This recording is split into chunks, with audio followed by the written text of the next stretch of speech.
y'all. Today is All Hallows Eve, and I am making an old recipe that my mom used to make in the cool winter months, and it is called Slumgullion.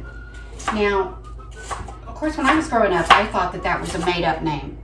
My mother was a wordsmith. She was very, very smart, and she was clever, and she was funny.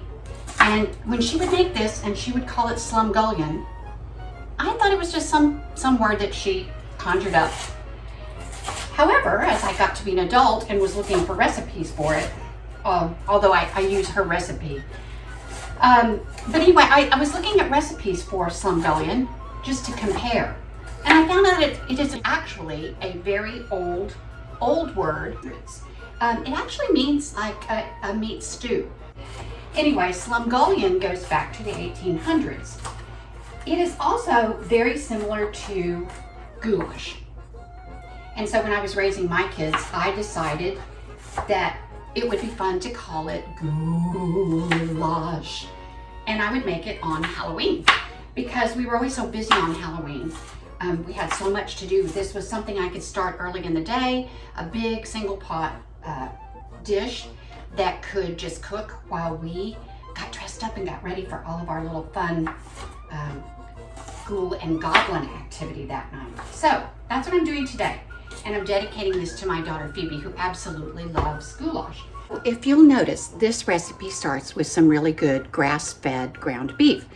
I have also used ground turkey, ground chicken, depending on what your family likes, or maybe if you have some dietary restrictions, you can use just about anything you want. But today I'm going to use ground beef because that's what I have. So, start with a big Dutch oven. Put your skillet on high. I'm going to use a little walnut oil. You can use olive oil, anything you want, in the bottom of your skillet. Get it kind of hot, and then you're going to put in one whole chopped onion, minced. Well, between a mince and a chop. I want it to cook down. I don't want a big mouthful of onion, but you gotta have that onion for the flavor, right? Okay. Now I am also gonna mince up. We love garlic at this house, so I'm gonna mince up probably 3 or 4 cloves of fresh garlic. And while I'm doing that, I'm gonna tell you that when I was growing up, my sweet little dad, he was, I won't go as far as to say he was proud, but he did not love the notion of trick-or-treating, and he did not like us to go out. He likened it to begging for candy. He did not like us going up and down the street knocking on doors with our bag. He didn't want the neighbors to think he was poor and that he couldn't buy candy for his own kids. He was poor. We didn't get candy very often, but my sweet little mom, she ran interference. And so she made it so that we could go trick-or-treating at least a little bit.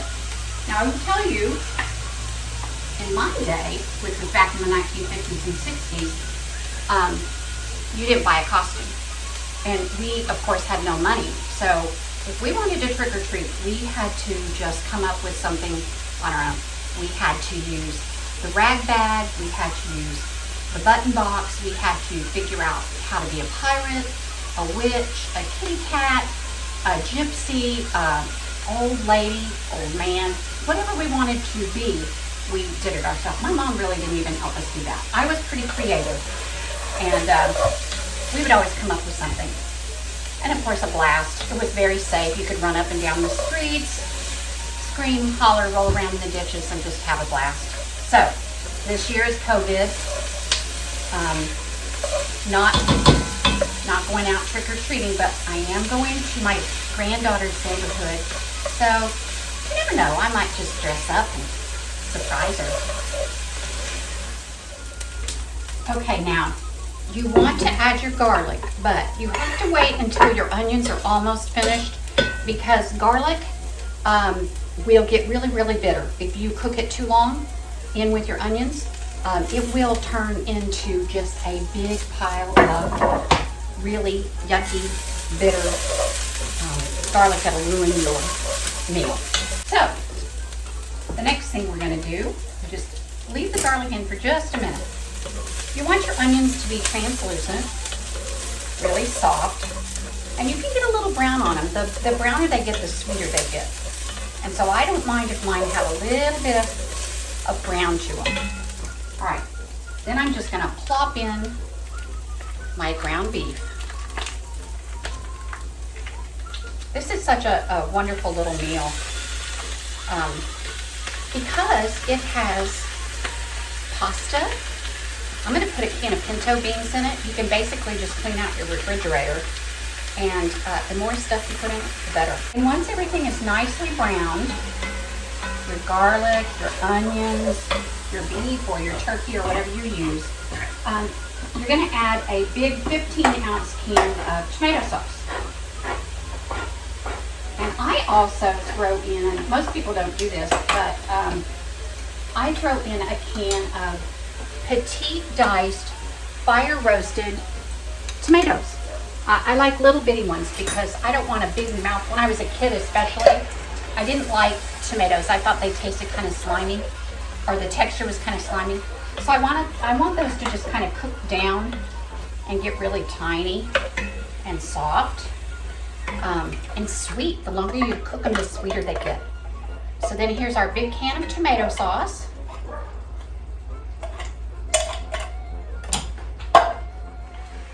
Okay, so after you put in your tomato sauce, you're gonna fill up that empty can twice with water.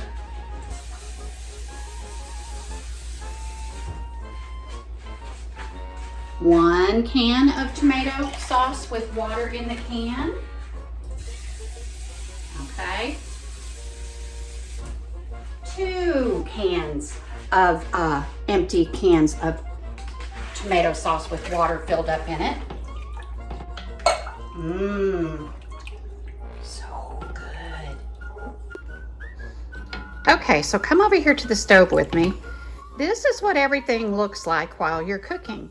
Your tomatoes, your tomato sauce and water, your ground beef and onions and garlic. We're just gonna let that simmer. We just want all those flavors to just come together. And then while that simmers, you just want to kind of keep your work surface clean. You know, during the week of Halloween, you can just get these bugs. They just come from everywhere. Don't forget to add some fresh cracked black pepper and a little bit of salt to your tomatoes and ground beef and onions and garlic. Stir it up, and then we are going to add 1 cup of pasta.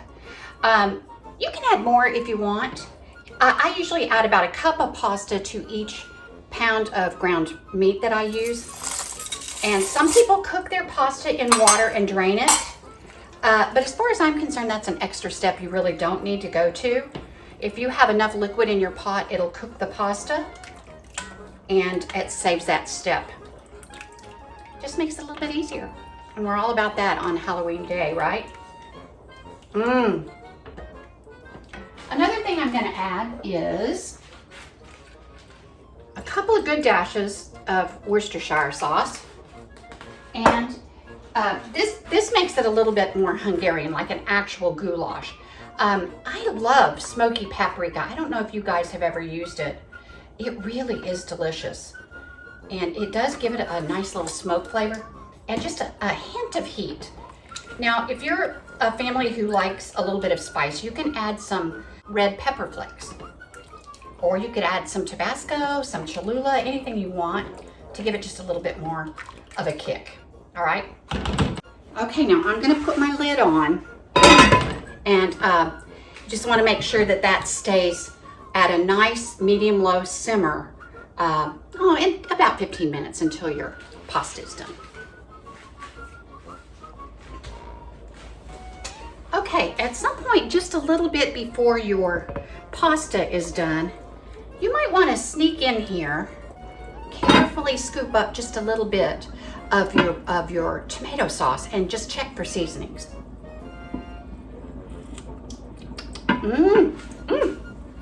Y'all, that's so good, but oh, man, this winter weather, I tell you, I feel like I have been eating so much. I'm just kind of a little bloated. You'd think I was getting ready for hibernation or something. Okay, guys, we're at the very end of our prep. Now, you might not be able to see this. Let me crank my phone down a little bit so you can see what this goulash looks like. Your pasta's gotten all big and puffy. The meat has cooked, the tomatoes have broken down, and I am just gonna add 1 can of pinto beans, juice and all, everything. You don't have to drain anything for this recipe. You can add more beans if you want. If you're a bean person, you can use black beans, you could use cannellini beans. This is very forgiving. It's Slumgullion after all. It can be anything you want it to be. All right, and you just leave those in there long enough to warm it up, and then we'll be ready for our taste test.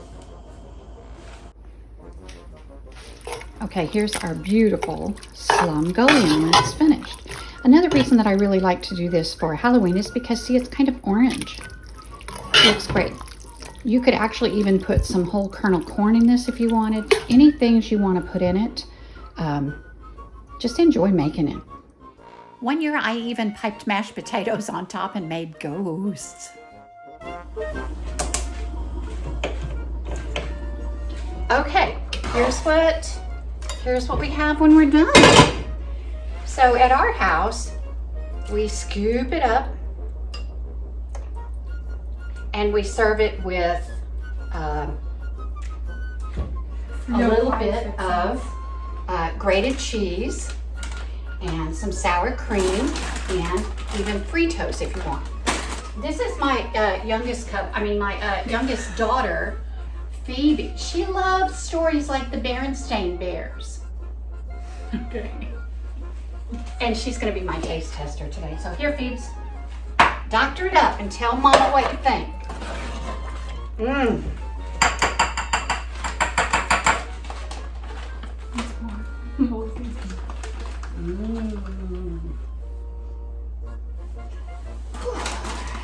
Makes my tummy hungry. Do you want some too? Hey, you can just scoop it. What about the scoops? It's hot.